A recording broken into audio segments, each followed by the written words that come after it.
Okay. Well, let's see if I can get this set right. Okay, there we go. So we're right here in the holiday season, and this is a time that people get really excited about. There's so much happening in terms of our emotions, how we're thinking and feeling about everything. And so I thought it was a good time to talk about what it means to us during the holiday season and how we can make the most out of it.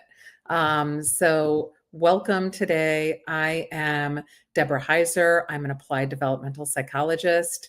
I study midlife and aging. I wrote The Mentorship Edge, and I was also the founder and CEO of the Mentor Project for 8 years. So I have had a lot of experience in terms of things that have to do with midlife, including researching everything no one wants to have and get. And so I'm excited to talk about some of the things that are happening right now for a lot of us. So I'm going to go ahead and get started. So, holidays like Thanksgiving and Friendsgiving stir up a whirlwind of emotions: excitement, dread, happiness, nostalgia, and loneliness. And most people don't think that all those can go together, but they often do.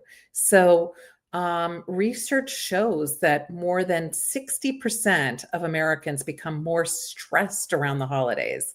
So, this may not be a surprise, but it's something that we can hold multiple emotions at the same time about this time of year. So, people are doing things like engaging in social comparison. What are others doing? Am I keeping up? Am I giving the same kind of gift? Am I having the same kind of experience as others? That's a big one. Family dynamics. Maybe you are going to a function and you know that people are going to be there and they push your buttons. Maybe it's a time where you're missing people in your life. There could be grief involved and pressure to be happy or appear happy. So that all these things can intensify the feelings. Hello, good to see you.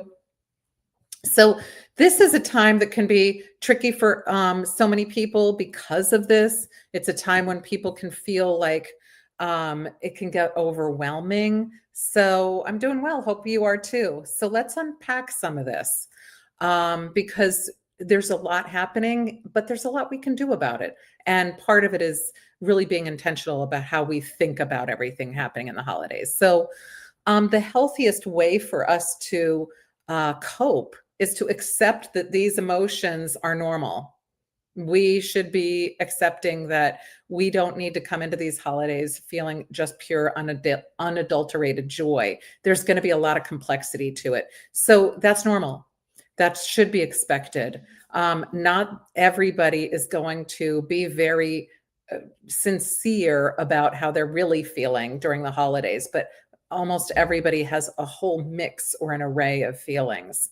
So when we're sharing about this honestly, even just putting a word out there to somebody, even putting a word in the chat, all of that helps to build connection and helps to remind everybody that all feelings have a place at this time of year. It's not just all, really great feelings that we all have. My favorite holiday tends to be Thanksgiving. It's just food. It's a lot of people that come around. So I'd love to hear what other people's holidays are too. That was a good one, Steve. Happy birthday. Somebody's birthday today. I hope you're having a great day. So basically, I want to hello to people saying hi in the chat. I appreciate you. So remember that everybody's having these feelings. Not everybody expresses them. So if you feel like you can go ahead, it's probably going to relieve somebody else if you're able to speak freely about it. The one nice thing is that there's something called Friendsgiving that's kind of new, and you don't have to do it on Thanksgiving, but it's one that you get to hang out with a chosen family, your friends, the people you want to be around. And this has emerged as a real cherished tradition that offers all of the therapeutic benefits of gathering and gratitude with those that you want to be around. So, one thing that I suggest is that people engage in this. If this is something that you really, just a few people, even whoever it is that you want to be around, it doesn't have to be on Thanksgiving, but these kinds of get togethers are flexible. They can be potluck style, low pressure. You don't have to have all the traditions if you don't want them. It's also maybe you love Thanksgiving, but you still want to have something different outside the traditions that you're used to. This is a great way to do that. It's a great way also to share all the traditions. You can say to the friends that you have in your Friendsgiving, hey, bring your favorite traditional thing to the table. And it allows people to really feel like they're able to bring the best part of the holiday that they enjoy. Now, a lot of people think, well, I live far away from my friends and family. Um, you can do this virtually also. I know a lot of people did this during COVID in the year 2020. And even doing something where you're eating with someone remotely feels good. So you can do that as well. You can also send things to people all around the country, in the United States at least, so they can enjoy something that you like. I know that last year I sent eggnog to somebody who loves it, and I used Instacart. I found out you can switch the address and send to anybody anywhere. These little things that we can do can bring people together. Or we're making sure that people have that tradition that's in the family or whatever, and they aren't missing out on it. Brings you closer, makes you feel connected, even if you're far away. But the studies that have been done have shown that Friendsgiving reduces loneliness. It increases a sense of belonging. It encourages new belonging rituals that exist, so that it's these are the ones that you're creating, and these are new, and that can feel really good. And it's especially helpful for those far from family or navigating complex relationships. So I know that, from my own personal life, that living far away from people can be difficult. It can feel like you're missing out on something, or those traditions or values are not feeling as good as they did before when you were near family. So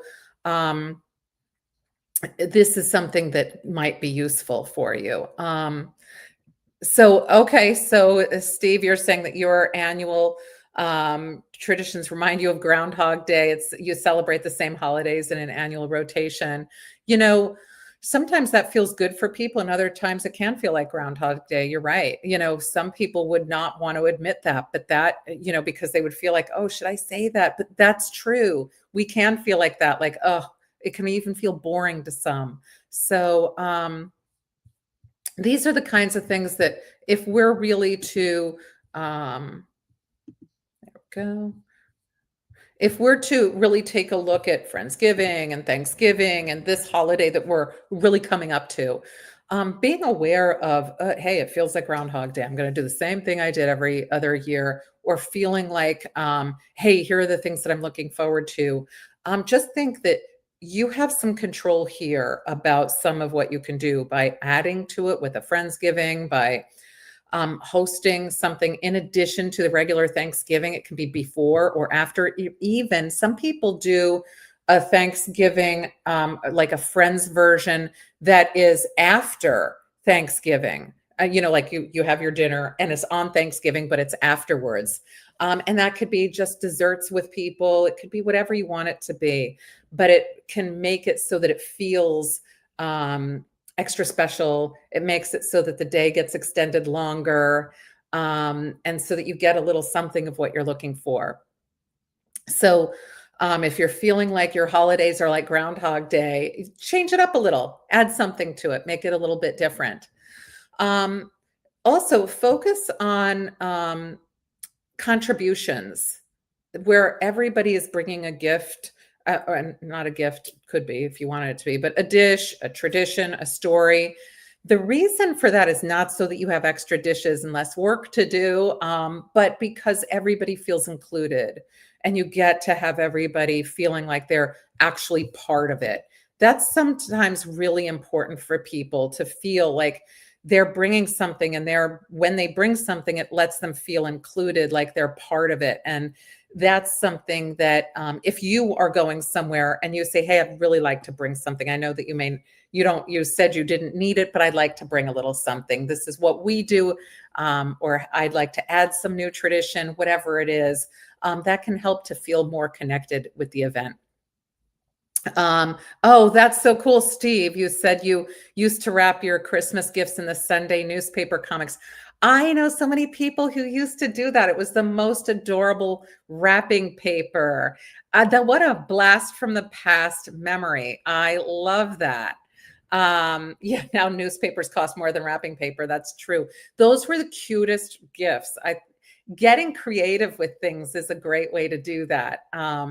So I love that you brought that up, because that was something that a friend of mine, she used to do that at hers. It was so creative and so cool.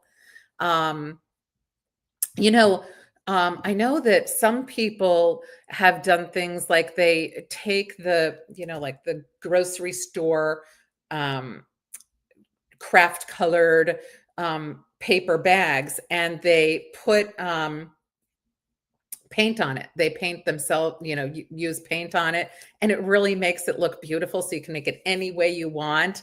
So you do it on the side that doesn't have the writing, and it's really kind of cool to be able to have that there. So those are some other ideas that people do, but I love that creative aspect that you're talking about, Steve. I'm doing well today, Zach. Thanks. Glad to see you on here. So, Friendsgiving can really serve as a launch pad for year-round connection. It can help to fulfill the human need for acceptance, community, and fun. I know this year we're doing a Friendsgiving on Friday. So Thanksgiving is on Thursday. We're going to be with family. We're doing a Friendsgiving on Friday. And we have a lot of people coming. And I think a lot of people really enjoy. There's no pressure. It's just fun. And so if you aren't planning that, you certainly don't have to, but you could consider that if you're feeling like you're missing out on something. Yeah. Oh, that's a cool idea, to use the circular to wrap gifts. Everything, like, I love how you're thinking out of the box with this, new ways to bring old traditions, new life, new ways of bringing things, that you can do that are different. It's a conversation starter for sure. Also, when you bring something that's a little bit different that you've made yourself, it makes it pretty cool. So when we think of meaningful giving, traditions, and generativity, I talk about this all the time. It is when we are giving to others, we're sharing our wisdom. It's when we're generating something from us out into others, and we're not really expecting anything in return. And we're creating rituals that connect us. This is really the time that we can capitalize on this. So this might be that you say, I'm going to make I'm going to cook with people. I'm not even, you could say, I'm not even a good cook, but I'm going to pull up some YouTube or TikTok videos on how to make something, like some baked good or whatever, or a new dish or a new appetizer, and cook together. It's something fun that people can do. They can make it part of a new ritual. It brings you together. You don't have to do this in person. You can get together on FaceTime or on Zoom or some other way with people to do some of these activities while you are in the kitchen together. You can mentor someone, which mentoring during the holidays is often sharing your traditions and your values. So Steve, you just shared with us, the idea of wrapping gifts in a way that I had seen in the past, but that might be a tradition that maybe got lost for a lot of people. And now you just came up with like a new, different way of doing it that can still happen, since most people don't get newspapers delivered. So, and I don't even know if they have newspaper comics anymore, but these are the kinds of things that's a form of mentoring, when you're bringing out your wisdom or your expertise in something and saying, here, try this out. And if somebody's taking that in and saying, I'm going to go do that you just generated something from yourself into somebody else. Upholding traditions. These acts pass down the values, they foster joy and help everybody feel like they belong. This is a way to get people to really feel connected. So, rituals, even the ones that are borrowed that you might take from Friendsgiving, create a sense of identity and community. You can have two sets of rituals, the one that you have with your family, and the one that you have for Friendsgiving. So, you could have different rituals that you engage in that are for the same holiday, just with different people. Um, so you, Steve, say you usually give a card with cash, and inside the card you put another envelope with an ounce of silver in it. Oh, which says open on your 25th wedding anniversary. That's a wedding gift. That's a cool one. I like that. That I've never heard of that one before. That's a very cool idea. I love it. It's so different, but it's so meaningful. Um, and it grows in value over time. So any tradition that you have, and I love that you're sharing them, Steve, with us, because I'm learning some cool new things that I think other people also might, that you can share some of your traditions or the things that you've tried, and it can spice up somebody else's holiday and make it feel really good to have your shared traditions passed down to others. So starting new rituals, we might see people starting some new rituals. One of the things that is a good one to start, especially around Thanksgiving, is sharing one thing that you're grateful for. Now, some people do that around the table. You can do that at your Friendsgiving, at your Thanksgiving. Sharing something that you're grateful for, thinking of something that you're grateful for. Some people even will say, I'm going to say something I'm grateful for everyone sitting around the table. Here's what I'm grateful for with you, around the table. And that's oftentimes even more meaningful than you saying what you're grateful for. When you're saying something that you're grateful for in everybody else that's in the room, that can really set a nice tone for everybody and make everybody feel really good. I didn't, that's cool to know that the 25th anniversary is the silver anniversary. I love that. I love how you think about these things. Such cool ideas. You can also pass on meaningful family or community stories, encourage group participation with this. So sometimes you can get into, where you were saying before, it can feel like Groundhog Day. If you infuse something new that gets people thinking in a new way, it might get it so that it doesn't feel like Groundhog Day. So you can pass on some meaningful family or community stories. A lot of times people really enjoy hearing about family members. Maybe they're younger and they didn't know them, or maybe you had a special interaction or relationship with somebody and you're able to share that, whether they're there or not.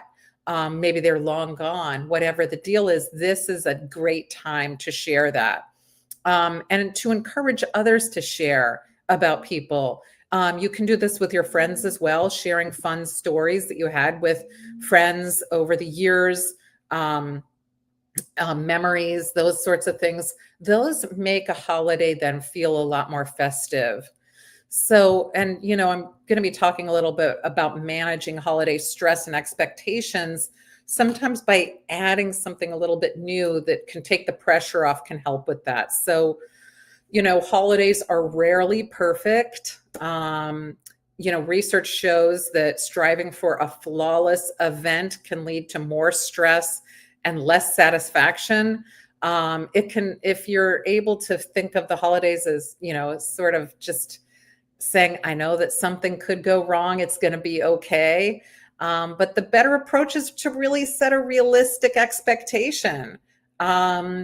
If you already know how it usually is, set a realistic expectation for yourself and practice self-compassion. So, what that means is that give yourself a break. Don't think you have to go to anything being perfect, or that your event has to be perfect, or that you have to say the perfect thing, bring the perfect thing. Really come in with self-compassion and focus on authentic connections. It's really when we get all tripped up, it's oftentimes when we're trying to put on an act, when we're around others, being polite or whatever. Focus on just being as authentic as you can while, obviously maintaining a really good interaction with everybody.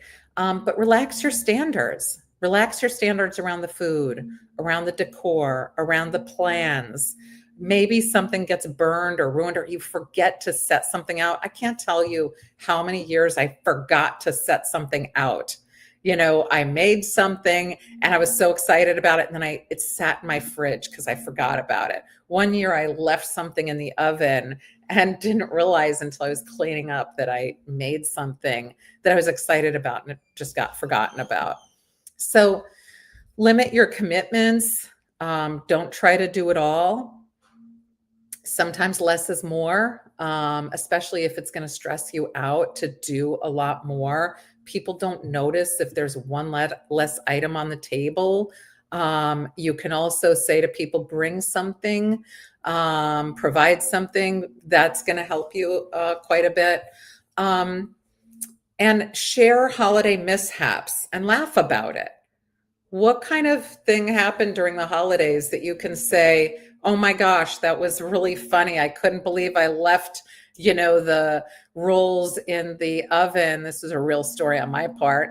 And, you forgot them there. So if you are able to, take a look at these things and have a laugh about it with people, that can make it a lot of fun. Or, oh, I forgot something. I made this and I was going to bring it here.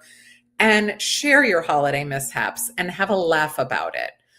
So reframing your mistakes lowers your stress. And practice your daily gratitude or mindfulness. This simple act decreases anxiety and increases well-being. So being just grateful for being with people that saying, hey, I have people in my life. I have people that I'm going to be getting together with, whether it's virtually and a Friendsgiving, a family Thanksgiving, whatever it might be. Be grateful and, really authentically feel it. So try to practice a daily gratitude and mindfulness while you're in the holiday season. It's going to help to ground you and lower your expectations, give you a much more level playing field so that you're not starting out stressed, that you're starting out, feeling really grounded. Now you can do all of that and still end up having to navigate family dynamics and difficult people. You might be really excited to go someplace, and then there's that person that you don't really like, or a couple people that you don't really love being around. So they can be joyful and challenging. So prepare in advance for any potential tension that might be there. And don't prepare by saying, I'm going to have the comeback of the day for this person that bothers me. Use respectful boundaries. Avoid hot topics. Do not poke the bear. Don't go in saying, oh, I'm going to say this thing. I've been waiting all year to say it. And, really lean on allies to help you to remain grounded. Try to make sure that you're hanging out with people, if you're in a place with difficult folks, that you like it and you enjoy, that will keep you from feeling like you need to really spend all your time thinking about the person that's bothering you, maybe even year after year. That is so normal that people get together for big family gatherings. And there are just some people that, they aren't as excited to be around or are difficult. So you're not in an unusual position there. So here are a couple of ways that you can manage difficult people. Adjust your expectations. Some tension is going to be inevitable, but expect that and go in knowing that. Set clear, kind boundaries. If somebody's saying something to you that really is a trigger for you, set a boundary with them that's clear. Like you can say, hey, I'm not going to talk about this during the holiday. I'll talk to you about it another time. Just be clear and kind with it. Minimize time spent with any high conflict people. You don't have to spend your time with them. Don't sit next to them at the table. Try to move around and navigate with the people that you are feeling comfortable with. And choose your battles. I always tell everybody, choose your battles. Don't let go of what really doesn't matter. You don't have to win everything. Nobody, in the end, it doesn't matter. You could end up saying, "Oh, good, I won every one of these little, tit for tats that I'm having with somebody," and you lose the battle in the end. Don't do that. Just let go of anything that really doesn't matter. If somebody says something that, really doesn't matter, but it bothers you, see if you can let it go. And use any of the I statements, like "I feel" in tough conversations, as opposed to "you're a jerk." You can say, "Oh, I feel so uncomfortable when that gets brought up. I feel anxious when that gets talked about." The "I feel" is a diffuser and it's helpful. And it can help to steer a dialogue to a safe, neutral topic. "Oh, I feel so uncomfortable talking about this. Oh my gosh, the dog is amazing. I love this dog that is right here. Can I pet the dog?" Whatever, steer it to some nice, neutral topic. Um, and use humor if you can to, gently diffuse a tension that's there. Anything at all that if you're able to do that. A lot of people don't like to do that, but if you are somebody that can do that, that's a great time to do it. And bring bring an ally. Hang out with somebody who's your ally that can also help to diffuse. You don't have to always diffuse. You can say to somebody, "Hey, I always get into a tricky situation with, this aunt of mine. Can you just be next to me to help to diffuse it, or to um, pivot the conversation into a different conversation, if it starts to turn to something that's uncomfortable." And take some reset breaks to calm down. Some people will go into a different room all by themselves and just chill out for a couple of minutes, get themselves together, gear up to go back out. And that's totally fine. You can do that. That's a really good way to get yourself reset. And remind yourself, this is going to pass. The dinner doesn't last, forever. You will be leaving and it'll be okay. So all of those sorts of things can be very helpful to people who are in the holidays with people they find to be difficult. And now here's something else that really a lot of people will say: it's the holiday season. Thank you for all the likes. I appreciate you. Number one, Allie. I appreciate it. Thank you. So if you're looking to foster some connections, you may be saying, "Hey, the holidays are lonely for me. I don't feel great during the holidays." Here's some ways that you can connect. So you might want to attend or organize a community event. I just did an event that was a turkey drive, and I can't tell you how good it felt. These don't have to be on Thanksgiving, but I went to a big turkey drive where everybody came out and made 1,200 turkey dinners. Like they put together the kits with a turkey and 10 items that went in the bag for 1,200 people. And I got to feel like I was part of a community event that felt really good and made it feel like that was the kickoff to the holidays. That made me feel great. And if you attend community organized events, if you do virtual events, any of those are really great ways to feel connected. You do not have to rely on family as your only connection during the holidays. It can be community members, it can be anyone. So host a simple gathering, a movie night, coffee, coffee with somebody, a Friendsgiving. Do something that is simple, that doesn't require a lot of effort, and it doesn't have to be on the holiday. So you can have it around the holidays, but host something simple. Have people over. You can play cards. You can do whatever. You can watch a game. Whatever it is that you want to do that's a simple gathering is going to help to foster that connection that's going to make the holidays feel better. Be proactive. A lot of people are waiting and waiting for an invitation, and the holidays get so frenzied that people forget about everybody. They're so worried about everything going on. It's a frenzied time. So it's a time to be proactive. Reach out to old friends, new acquaintances, and meet up. Be proactive about it.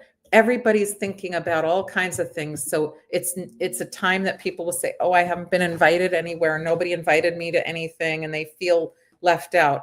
Well, start reaching out to people proactively doing this, because it's A, going to put you back on the radar, and B, it's going to get you out and connected more.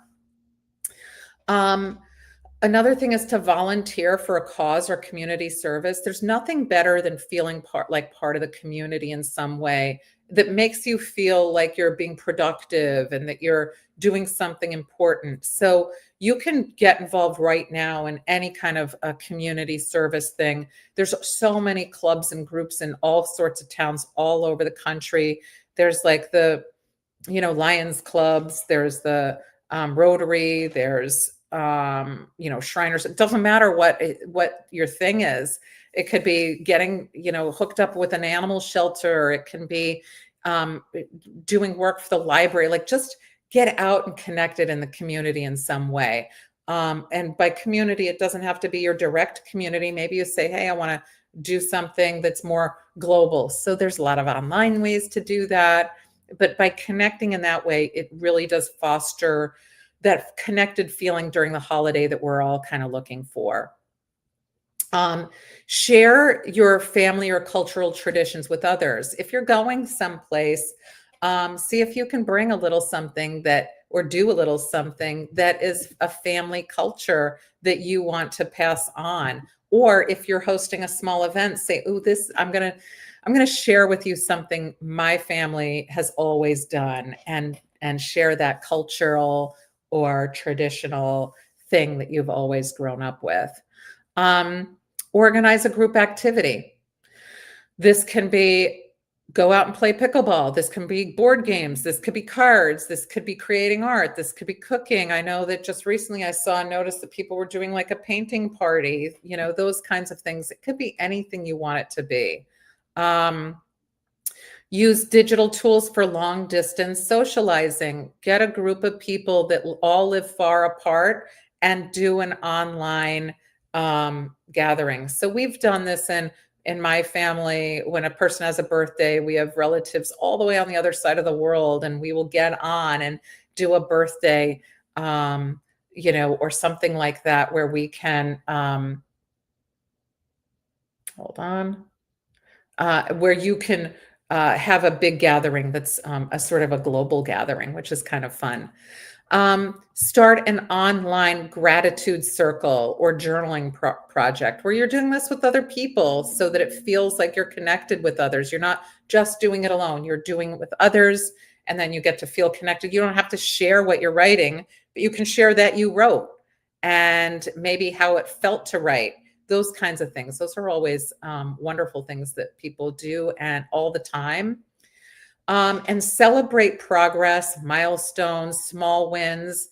This is an important one. We never celebrate our wins as much as we should. And if you get together with an accountability group and you celebrate your wins and progress that you're making on working with things, you'll start to see how many things you do that you just weren't even realizing that you were doing. And invite others to help with any of the rituals that you have. I know so many people do like cooking, of like cookie making gatherings, where everybody comes in and they all make cookies that are for the holidays, and they do those kinds of things that really make everybody feel connected. Those are definitely some of the things that you can do that help with rituals and any of the other holiday related activities. So if you are looking at, feeling connected, practice daily gratitude, do this with other people, do it by yourself, participate in group rituals, practice open and honest emotional sharing, listen actively and focus on those who are around you. That makes you feel more connected. Serve others, help others. This really is one of the easiest things that we can do that helps us to feel the most connected, is when we serve or help others. During the holiday season, this is the best time to sort of get involved with this, because so many people need things. And this is the time that you can be delivering meals to people. You could be doing some kind of a service for others that would be super helpful. And that brings you a feeling of connection. Build all kinds of ongoing structured support. This one's an important one. That's a pretty easy one to do. Have a monthly meetup with people or a chat. Get something like that on your calendar, literally, where once a month you're getting together with people. It can be virtually, in person, hybrid, whatever you want.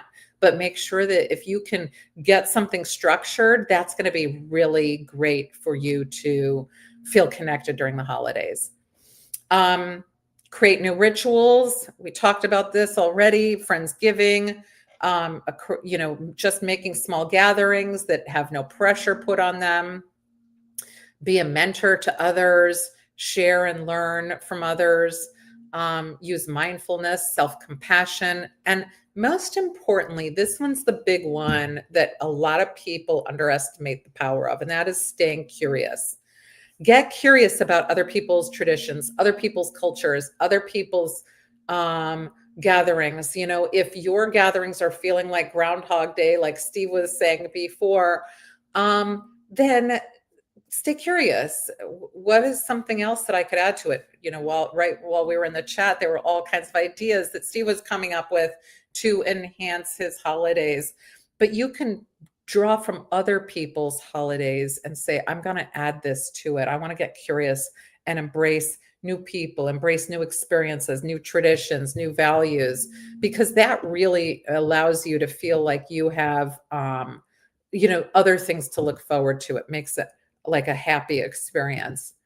So if you bring all of this together that we've talked about today, holidays are complicated. They just are. They're so complicated. You have I don't know anybody who doesn't have any complicated feelings during the holidays. It's, remembering the people we've lost. It's being around people who are difficult, but also having a lot of joy and excitement and anticipation for all the good things. So you can be holding a lot of different feelings at the same time, and that's what makes it complicated. And that's okay. That's kind of part of the holidays. So whether you are with family, friends, or your chosen community, remember that connection, acceptance, giving, and flexibilities are all the keys to really having a meaningful season. So if you're feeling a little lonely, connect with get connected in your community with others who you care about. Really reconnect with people that you used to be in touch with. And invite people to come onto a live stream maybe and do a holiday live stream. You can have a whole bunch of people come in and gather together. Connect with people. Absolutely. There's a million different ways, Govin, to connect with people. Absolutely. It's one of the keys to the holidays. And where to connect with people, I'll give you some ideas. So if you're in your community and there is a community, like I've joined the Rotary in my community. There's Rotary around the world. It just makes me feel like I'm connected with the community. I get to, like I just did a turkey drive. I get to feel like I'm doing productive things. That's not your thing. Animal shelter. You could join the library, a community there. You could join all of the other, community organizations that are in your area. Maybe it's not there. You can come on social media and get a community together where you invite your connections to come on at a specific time and you all come on and chat with each other. There are all of these options that are all over the place for connection. Connect with old, friends that you've been connected with, but sort of lost touch over the years. Reconnect. Get back involved with some of the things that you used to do and reconnect with people in that way. So really the one thing that you want to be making sure that you're doing in the holiday season with all of these connections is that you are allowing yourself to feel like this time is not a lonely time, because a lot of people feel lonely during the holidays, and connection is the one big thing you can do to feel less lonely. So every emotion has a place. And during the holiday, all the emotions like to descend on that and have it as their place for that. So just know that you might be feeling a lot of emotions during the holidays, and that's okay. And know that generosity, when you are generous to others, that helps to build meaning for yourself. So if you're thinking, I'm not sure how to do this, then do something generous for others. Do something really, that when you're out there, you feel like you can engage with others in some meaningful way. Because connections nourish all of us. So I hope that these are some helpful things for you for the holidays. It's sometimes a good idea to get started thinking about the holidays well before the holiday is here, because then you're able to feel like, okay, I have a plan now. It's not too late to start a Friendsgiving. It's not too late to get together with others or to say, hey, I want to make a small gathering. You've got plenty of time to do all of that. So I hope that this has been helpful, and I look forward to seeing people back again tomorrow.